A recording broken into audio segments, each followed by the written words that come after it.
Audio Jungle.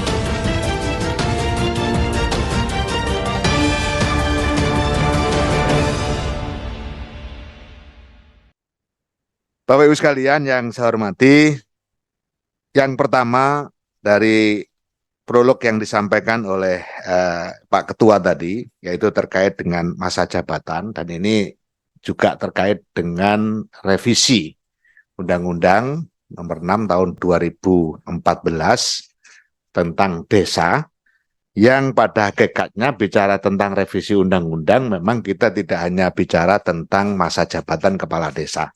Banyak sekali yang harus kita benahi, dan dari sisi masa waktunya memang sudah masuk waktu untuk dilakukan evaluasi.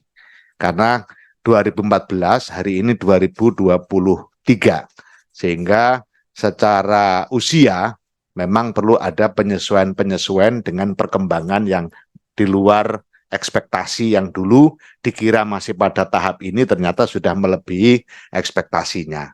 Antara lain misalnya percepatan pembangunan di desa, percepatan ketertarikan warga untuk kontestasi pilkades.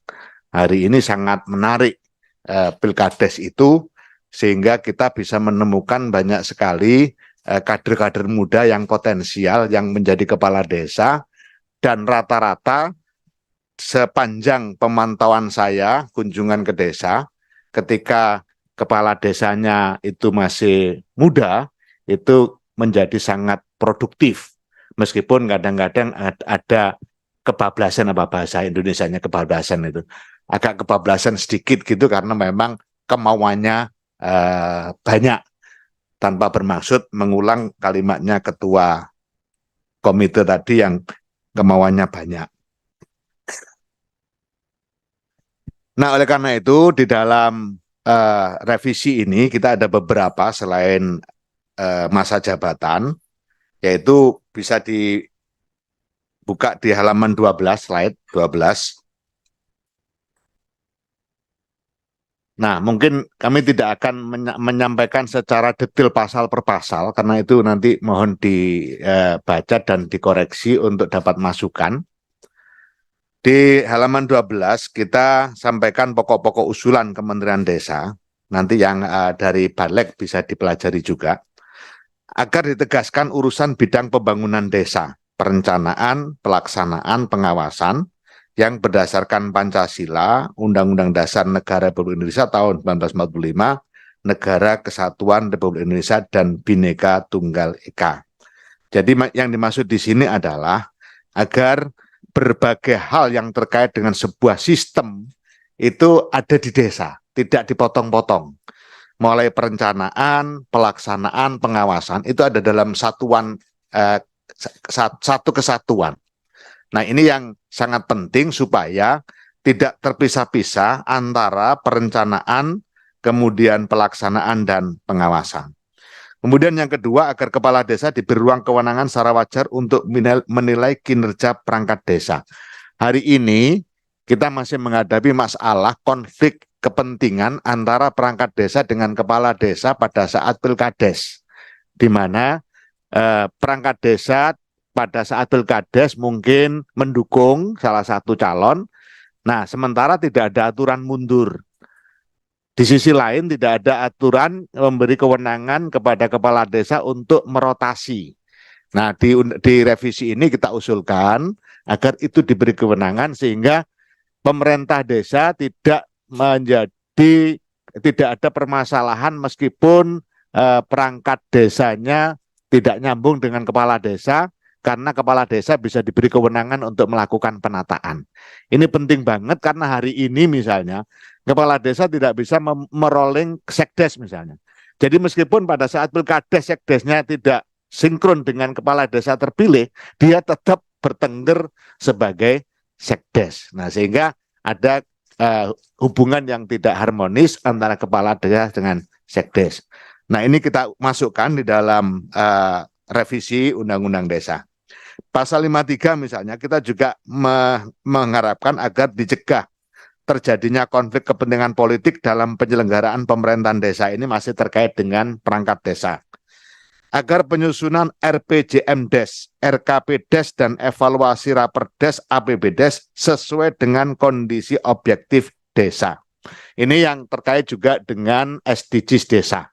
Jadi Bapak Ibu sekalian, kita menemukan banyak hal, misalnya intervensi yang agak berlebihan dari pemerintah daerah, dari bupati.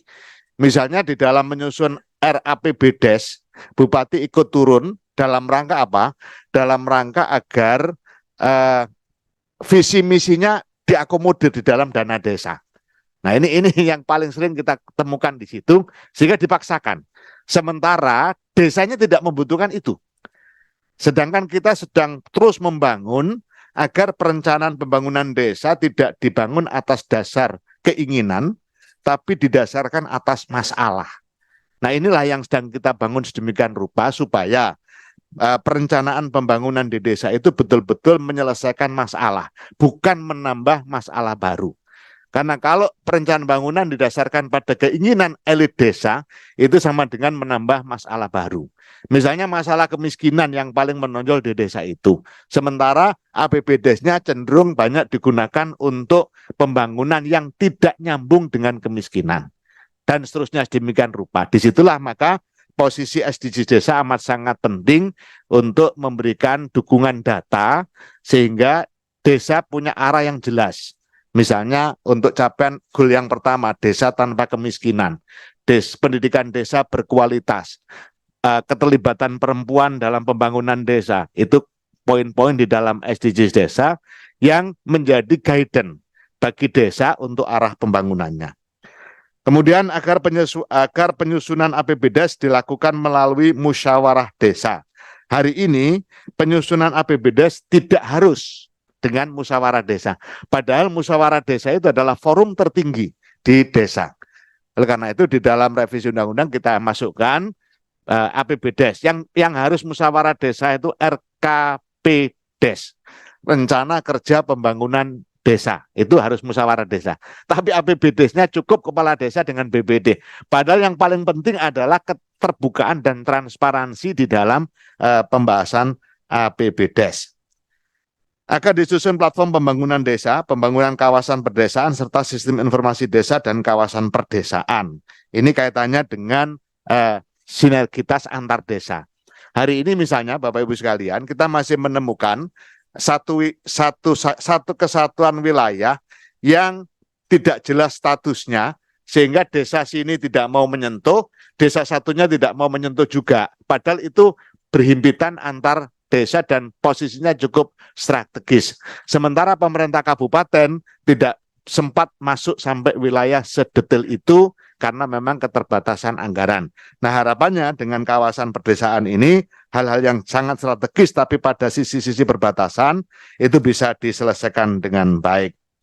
Akan disusun pengaturan tentang pembinaan kemasyarakatan desa dan pemberdayaan masyarakat desa yang dua hal ini adalah kata kunci di dalam pembangunan dan di dalam pengelolaan desa. Jadi kata kuncinya selalu dua, pembangunan dan pemberdayaan. Ini yang menyebabkan desa itu memiliki kemandirian dan secara bertahap ke depan memang kita harapkan kemandirian desa itu semakin tinggi, sehingga apa yang disampaikan oleh Ketua Komite 1 tadi, bicara tentang dana desa yang besar, itu sangat dimungkinkan. Karena misalnya ketika desa itu sudah mandiri, akan sangat bagus ketika seluruh kewenangan yang kemarin diambil oleh pusat itu diserahkan ke desa. Misalnya urusan jaring pengaman sosial. Desa lebih tahu siapa yang berhak dan siapa yang tidak berhak.